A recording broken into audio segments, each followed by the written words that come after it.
Mga kadada and friends, magandang hapon sa inyo.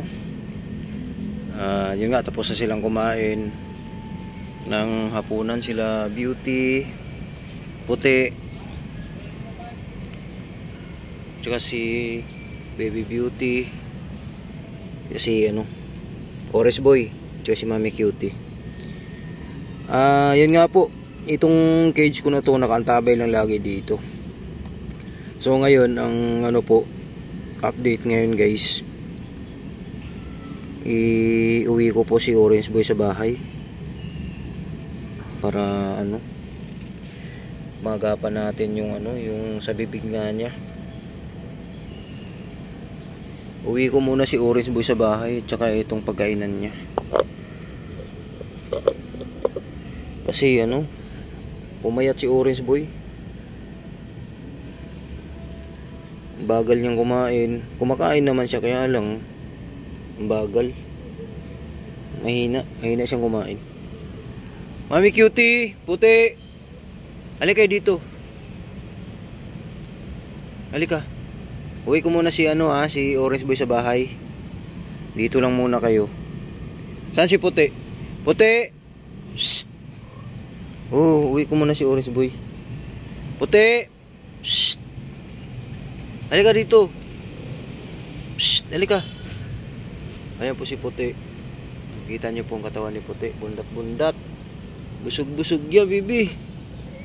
Busog yan si Puti. Bundat yung tiyan niya. Ito lang muna kayo si Orange Boy, uwi ko sa bahay. Si Beauty, busog din po yan. Nilagyan ko ng malunggay powder yung pagkainan nila. Gustong-gusto din nila. Kumbaga binubudburan ko lang ng konti, kasi hindi po pwede na damihan mo kasi nga papait. Ayan si Puti. Busog yan si Puti. Ang dami niyang nakain. Orange Boy, doon muna tayo sa bahay Magagamot tayo doon. Napapansin ko sa kanya, pumapayat. Ayan si Mami Cutie.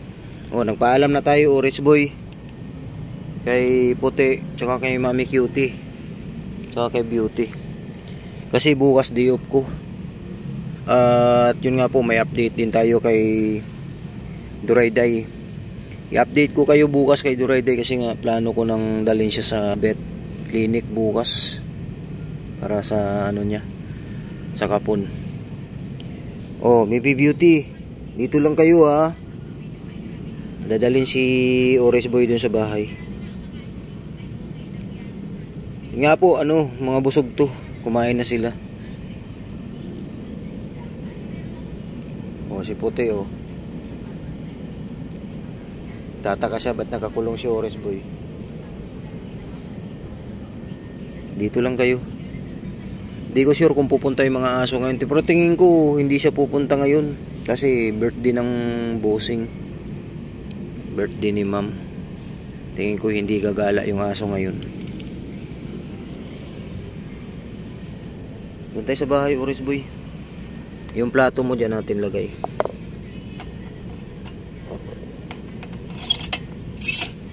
Huwag ka na lumabas.